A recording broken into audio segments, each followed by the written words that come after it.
another subject I want to talk about actually is called generative AI. You've probably heard a bit about it online. Computers sort of learning for themselves. Quick explanation is just, rather than it just learning things, it's learning and putting together things from humans. So it's actually thinking, well, because we've learned these things, we could assume that this is also going to happen. And it's putting out new content that obviously is quite controversial, because how can you trust a robot to put out new content, which is, what do you sort of think about what I think is that this, right? It's generative AI, it's learning and it's predicting and doing. That's how a human doing it. So when we do in a university and the study, I had issues, right? Like, because they want us to write the paper and be based on that the reference of past data. But when you as a person in the modern society, or like the current living, you kind of try to see it, okay, these are my experiences. From that, I can actually predict that I don't have to be based on these facts. So, and that's always going to be controversial, because some people are going to be the past, or the academics, or the people are not gonna accept that, because they're like, where is the evidence? So this is something like that, because there is no evidence base, but they think as to what's right now happening. They kind of like predicting, they kind of like assuming and telling. It's futuristic thinking. That's how I think it is. It's futuristic thinking, it's because like on them. Even in universities, I saw that when you write a paper and when your references are not matching, and if you try to say something which is not having past references, it's like it's always controversial. They are like, how are you going to say what's the fact? How can are you scientists to say that? That will always have criticism, and however it should be open for argument, and that's from there should be argued, and smart people should be thinking, and that's the way it should be, because these tools, try it, and humans can think about it. Is it right or not? Don't use it. Just understand it, question it.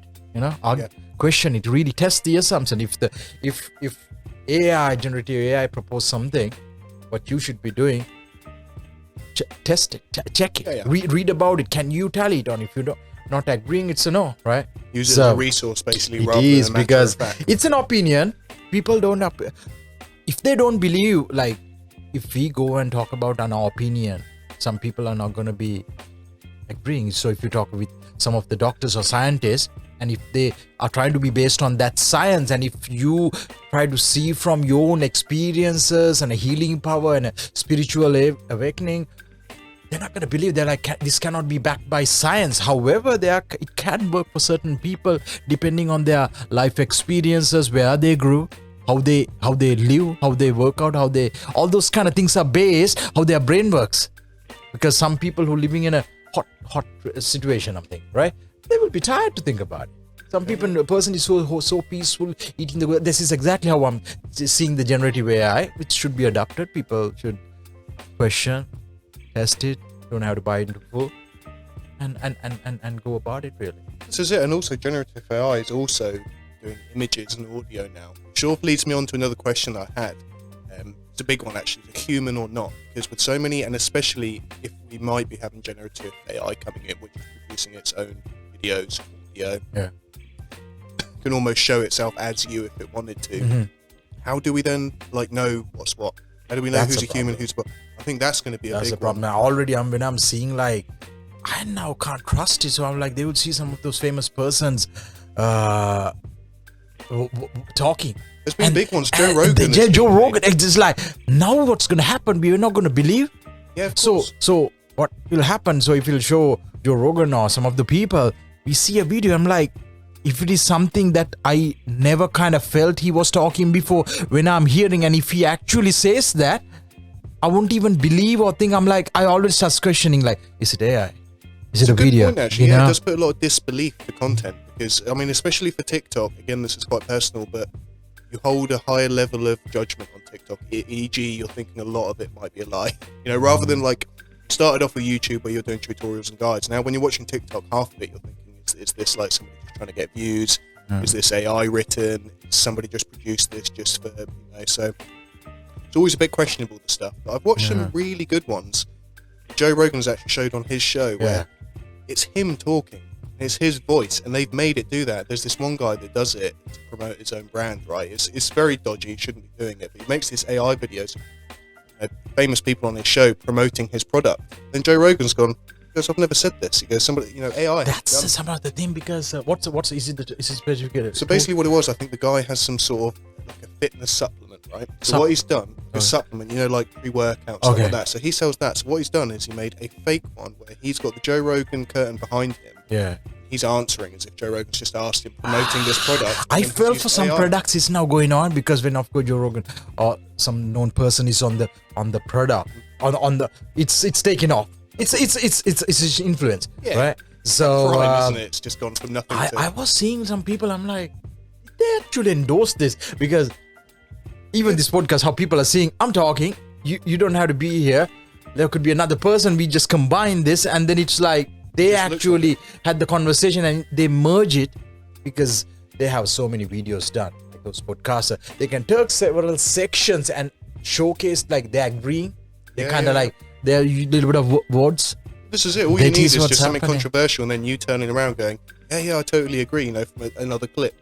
And, because easy as that. They even from this clip, you can take somebody like, I'm agreeing parts, and then take and merge it to swap it over and do that. And then suddenly it looks like you've had your brand promoted by this massive person. Yeah. And it's terrible. I hate to say it. What's going to happen for that? Will it be legal? No. I don't know, because he didn't. The clip that I watched, he just sort of moaned about it a little bit, saying this is crazy. I don't know what sort of legal action they're taking, or if they are, but personally, it's just a bit of it's quite an intrusion on yourself, isn't it? To like watch yourself promote something that's a lie, which you haven't promoted, and then you're watching yourself. People do that to sell that. I'm seeing several products and all, like, especially if they're dangerous products. I mean, imagine if this fitness stuff was terrible and actually killed somebody. I saw. Like, I think that product works. So it's like a brain supplement. Joe Rogan, I think he promotes that one. But now we will start questioning whether it's him or somebody else is promoting at all, right? Because his influence is massively matters, and the people can start faking it. And then what will happen is it's going to dilute people's like trusting of that person. They're like, okay, this product he recommended was good. Now they bought something because that person told, and there's a complete flop. And then next time that person is actually promoting on, so people are like, I don't trust it anymore. That is what's gonna go to things to. So there might be able to, there should be some legal things coming up, because people should be able to go and sue, because copyright laws are there for image copyrights and the stuff. So if a person use some person's voiceover and the video, it should be if that person want to, they should be able to have some action. Because otherwise a lot of bad products will be going to the market, showcasing an influencer to their audience that he doesn't even know. They quickly make some million, they disappear. Exactly that. Some products like a quick sellout online. You promote people order online, like that person who sold, they go missing. Influencer marketing is a big thing. Influencer. It is, because it can make a product. Like I mentioned Prime earlier. Prime was just another energy drink. Because the two, Logan Paul, KSI are on there. It's massive, because they can promote it. They can do funny videos. They can have podcasts. They've got a pre-audience. Prime. Yeah, Prime, that drink. Logan Paul, KSI. Yeah, I saw a video like somebody's actually done like where it's even produced. Mm-hmm. And me and Kasun was telling like, Kasun has already tested, I think. Kasun said like we can actually get that same energy drink done. Really? Oh yeah. We found some other things. We'll talk in another upcoming podcast. We have a couple of products and the stuff and all. Because the thing is, it doesn't even have to be the press product. It's because it's them. Really. It's the brand. It's the brand why Red Bull is going. So Red Bull, same thing, can be having in another bottle which has a completely shitty name. You don't even feel the taste. Yeah. You're not even going to feel the highness, right? Because you're so conditioned to the brand. People can sell water and say like this mineral water, you're going to feel so calm. And you're going to feel like such a peace with energy. Just like water, people are going to feel. People, it's that place you effect, people. Yeah, it's that effect, isn't it? You put it in a glass bottle, it's worth more than if you put it in a plastic bottle, because it's more premium. it's the brand that people bought into the store. It's going to get conditions. So guys, don't forget to like, subscribe, leave a comment if you've got any questions for me and Fernando. And of course, if you want to catch up all of our episodes, head on over to seekerhost.co.uk/business podcast, where you're going to be able to find all the information to join us, see our other episodes, and find out more about our special guests.